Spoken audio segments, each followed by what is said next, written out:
Hola a todos. Bueno, en esta oportunidad lo que vamos a hacer es ver la forma polar de un número complejo, que es algo muy interesante. Y bueno, ahora comenzamos. Recordemos que para pasar de coordenadas polares a coordenadas cartesianas, x y y se pueden escribir de esta forma. Yo no me puedo detener a explicarlo porque esto es parte de la matemática real, pero bueno, si lo necesitan a la explicación me lo dejan en los comentarios y lo subo. Pero bueno, ahora tengo que seguir con lo que es la forma polar. Simplemente esto era para recordarles que x y y se escriben de esta forma cuando tenemos las coordenadas polares, dadas dos coordenadas r y θ.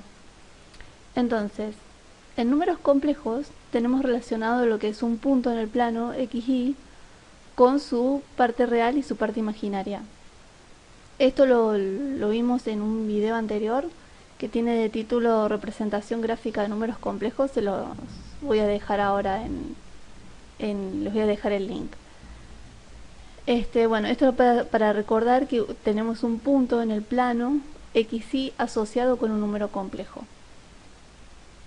Y si reemplazamos lo que son las coordenadas polares, la forma de escribir x y y en coordenadas polares las reemplazamos en z, nos va a quedar esta forma.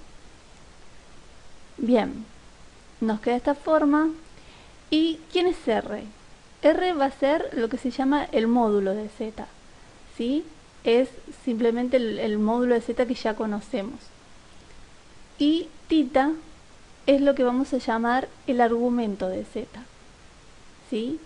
Entonces, como habíamos dicho que podemos representar a z como un punto en el espacio, bueno, ese punto puede ser representado por el vector que representa z, ¿sí? Que es un vector que sale desde el origen hasta el punto, donde el módulo de z es la longitud de ese vector.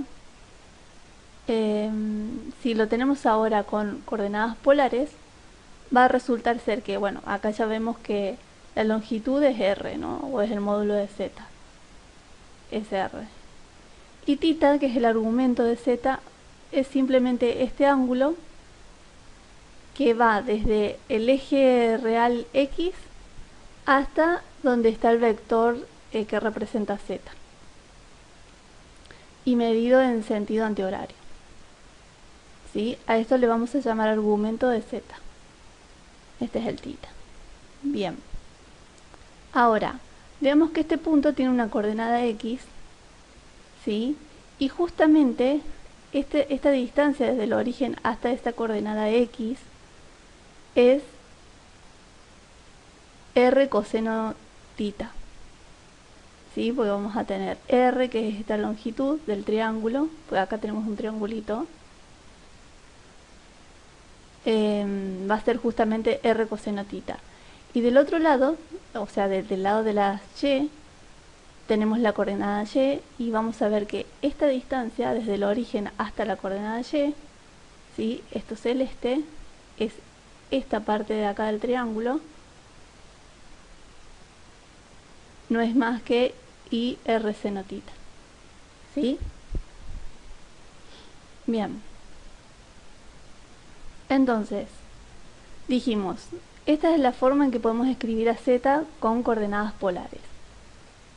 Pero tenemos r, que es el módulo de z, y tenemos θ, que es el argumento de z. Entonces, lo representamos gráficamente así. Pero ahora, ¿cómo se calcula r y θ? ¿Cómo? Porque a ver, la idea es que nos van a dar un ejercicio y nos van a decir, calcule la forma polar de z. Bueno, ¿cómo se calcula? R ya lo sabemos, es calcular el módulo de z. Sabemos que el módulo de z es simplemente la raíz de x cuadrado más y cuadrado. Y θ, como es este ángulo de acá, es el ángulo de este triángulo rectángulo. Por lo tanto va a ser la tangente de θ, o la tangente del argumento va a ser y sobre x, ¿sí? Porque es justamente, si tenemos las coordenadas x,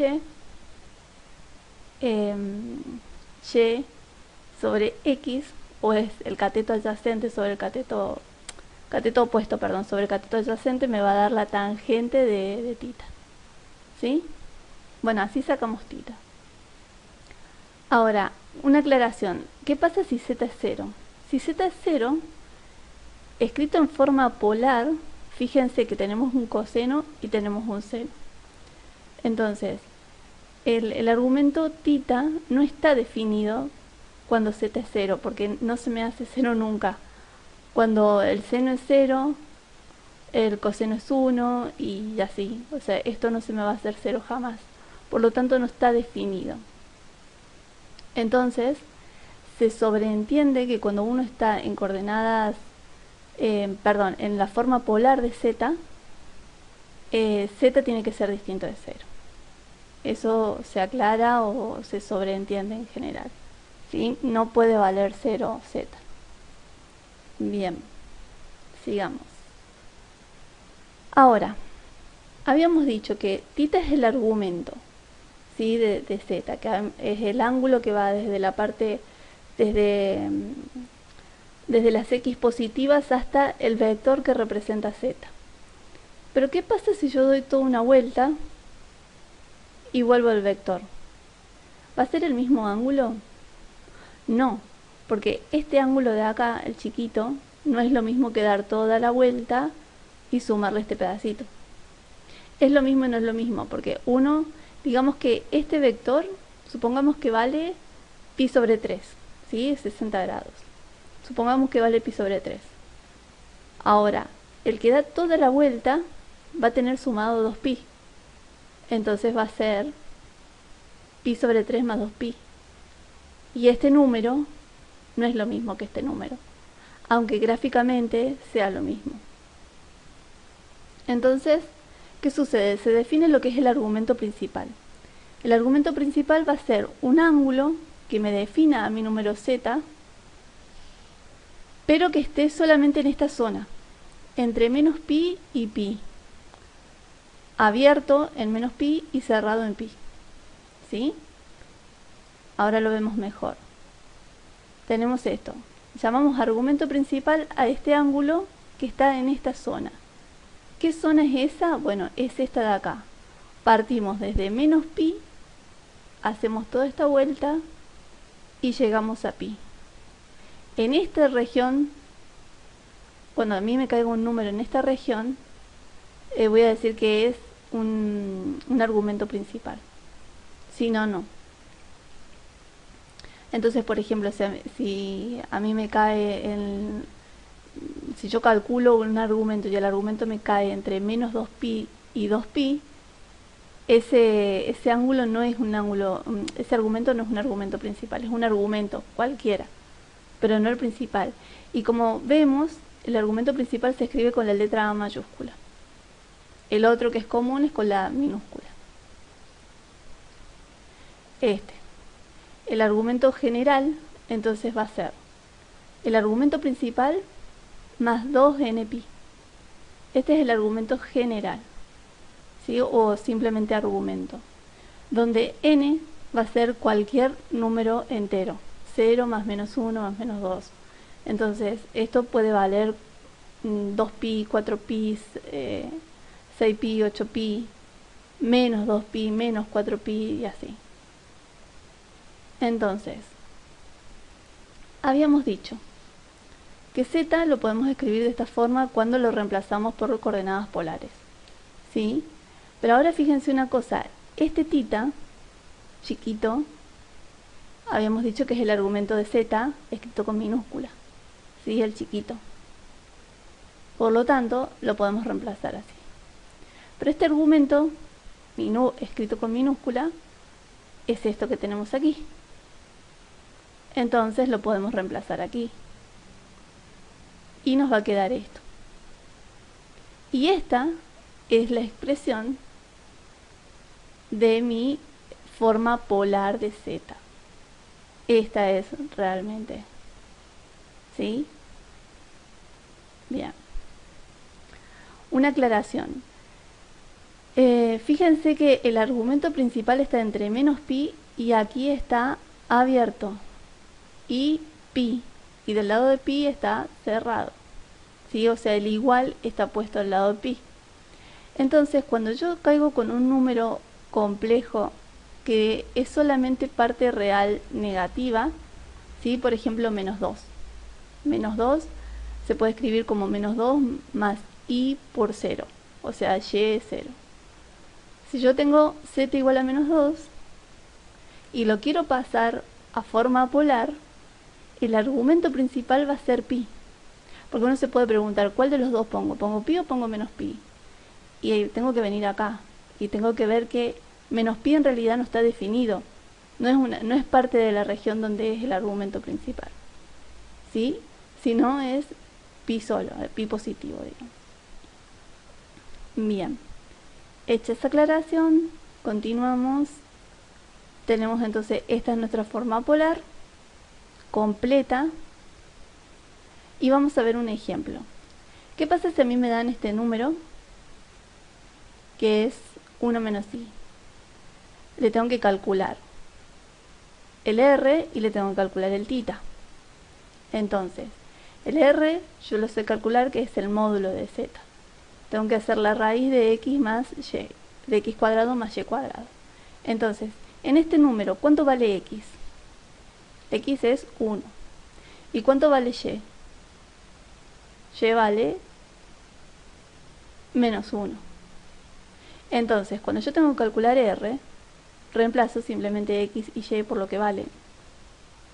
Entonces esto me quedará 1 al cuadrado más menos 1 al cuadrado. Esto es raíz de 2. R vale raíz de 2. Eso es fácil. Ahora, ¿cómo calculamos θ? Habíamos dicho que es la tangente de θ es y sobre x. Por lo tanto, si quiero calcular θ sola, va a ser el arco tangente de y sobre x. Ya tengo y, ya tengo x, lo reemplazo y esto me queda el arco tangente de menos 1. Si hacen la cuenta, esto les va a dar menos 45 grados. ¿Sí? Menos 45 grados en radianes, porque esta forma polar está en radianes, ¿sí? Porque acá tengo sumado más 2nπ. Entonces siempre el argumento lo tengo que pasar a radianes. Siempre. Siempre que lo tenga escrito de esta forma, ¿no? Que no va a aparecer escrita en grados, está siempre en radianes. Bueno, entonces θ me da menos pi sobre 4. Pero resulta que este menos pi sobre 4 me cae justo en esta región. Por lo tanto, es mi argumento principal. Entonces, el argumento general me va a quedar escrito como el argumento principal más 2nπ. Y mi θ, que es el argumento chiquito, digamos, el minúscula, me queda escrito de esta manera. Entonces ahora, ¿cómo me queda en total escrita la forma polar? Tengo que reemplazar por lo que vale cada cosa, ¿sí? Tengo r ya sé que vale raíz de 2, y sé cuánto vale todo esto. Y reemplazo. Siempre haciendo aclaración de que n va variando como cualquier entero, ¿sí? Y este es el resultado de esto, es pasar este número z a forma polar. Bueno, gente, esto es lo que quería contarles de forma polar. En el próximo video voy a hacer ejercicios resueltos de esto con un poco más de tiempo. Esto es para que no se me haga tan largo este video. En el próximo voy a hacer ejercicios resueltos con más detalle, ¿sí? Si les gustó este video, me dan un me gusta. Y si les sirve, se suscriben.